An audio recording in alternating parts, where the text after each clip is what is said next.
Hello everyone, खुलुमबाय गिबियावनो बयखौबो प्रिसन प्रेजेन्ट चेनेलाव बरायहरनाय जाबाय। आंनि मुङा जाबाय प्रिसन गयारि आरो आंनि गोदान भिडिअ नोंथांमोनखौ बयखौबो बरायनाय जाबाय। दिनै आंनि लोगोआव दं बा आंजों लोगोआव दं सासे लोगो गामिनि लोगो। बिथांमोना बिखौ टाइम ट्रेभेल आंनि टाइम ट्रेभेल फिल्मखौ नायदोंबा नुखाबाय जानो हागौ। बिथाङा मा मावदोंमोन ओइ निउस रिपर्टारनि रलाव मावदोंमोन। दा आं बिथांजों एसे डिसकासन खालामनो थाखाय बे भिडिअखौ बानायनाय जादों आरो लोगोसे बिनि उनाव आं सासे लोगोजों डिसकासन खालामबावगोन।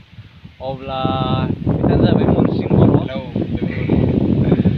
माबोरै दं? बिदिनोसै मोजां बयाबो नोङा मा खौरां ना? बेनिफ्राय लकडाउन समाव नों माबोरै समखौ बारहोगासिनो? लकडाउनावथ' ओरैनो न'आवनो थाबाय दं, जेरावबोथ' थांजाखाया। ओरैनो न'आव खामानि इसे थानायफोरखौनो मावबाय। बिदिनो आरो निजाबो फरायनाय दंखायो, बेफोरखौनो आरो फरायलांबाय दं। ओमफ्राय टाइम ट्रेभेलनि सिगांनो बियो मोनसे बानायदोंमोन आंजों लोगोसे, मोनसे नङा मोननै बानायदोंमोन। बेयो जाहैबाय सिमाङावबो बियो मोनसे केमिअ बायदि फिसासा रल होदोंमोन आरो लोगोसे फान दा ट्रेप बेयावबो बियो बानायदोंमोन। फार्स्ट बेयाव जेबो माबा गैयामोन, डायलग गैयामोन। नोंथांमोना नायनोब्लाथाय आङो लिंकखौ गाहायाव होगोन दै, नोंथांमोना बिनि एक्टिंखौ नायनोबाथाय।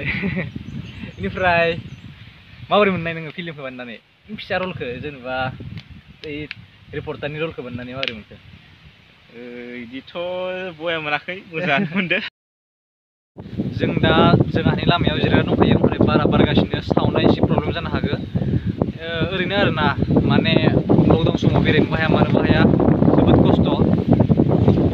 स' लामायाव जिरायनानै ओरैनो डिसकास खालामगासिनो, ओमफ्राय मोनसे ब्लग भिडिअ बानायनो साननानै बानायनाय जाबाय आरो बेखौ। आदसा नोंनि फिउचार प्लाना मा एसे बुंलाय? माने नों मा जागोन जेनेबा, मा साख्रि लानानै जेनेबा माबा जागोन आरोना, जेनेबा नोंखौ ओरैनो बर'नि इयुन जोलै होननानै आं सोंनाय जाबाय। साननायाथ' थाखायो नालाय लाइफआव जानायफोराथ' एसे गेदेराव मोनाबाबो ओरैनो साख्रि फिसा फिसौ नागिरनांसिगोन आरो बेफोरनोसै आरो। ओमफ्राय लकडाउना बारायगोन ना बाराया नों सानो आसलथे?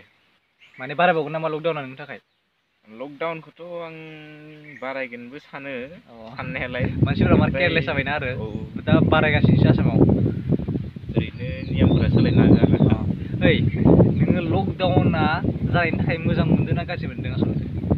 बेखौथ' साननांबा गिनांगौबो जानांगौबो आरो उपाय गैया, थानांगौ जायो। जेनेबा नों दा लकडाउनखौ जोबजानो बादों ना जोबजानो लुगैदो थारमाने? लकडाउनखौथ' दा भाइरासखौ साननो थांबाथाय थानांगौ रखम आरो गैयाबाथाय आरो बेनोसै खुलायानो। आदसा ओरैनो ओमफ्राय न'आव मा मा खामानि मावना थायो नोङो? बेरा होनायफोर मावो ना न'आवथ' बिदि दा लकडाउननि सिगांनो जोबखादों ना बेरा होनाया।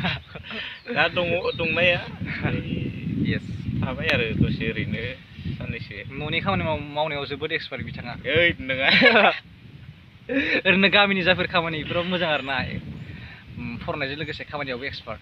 स' जोंफोर आरो गैया, फरायनायावबो बारा गैला। आगोल मोजांमोन, दा मोजां नंला आरोना। आरो न'नि खामानियाव एक्सपार्ट नंखाया आंथ'। दा ओमफ्राय आं दसे उनाव आरो जोंनि टाइम ट्रेभेल आरो सिमांनिनो एक्टर जाहैबाय। ओमफ्राय टाइम ट्रेभेलाव बै 5 राजा जानाय, उन्दैनि 5 राजा जानाय, बिजों आङो एसे रायज्लायहरगोन। जों एसे रायज्लायखांबाय दा, ओमफ्राय रायज्लायनानै जों दा न'आव थांलायनोसै ना गावबा गाव। दा बेबो थांसिगोन आरो आं थांसै न'। बाय सि इउ लेटार। दा जोङो सासे राहुल गयारिजों एसे डिसकासन खालामनोसै अनलाइनाव।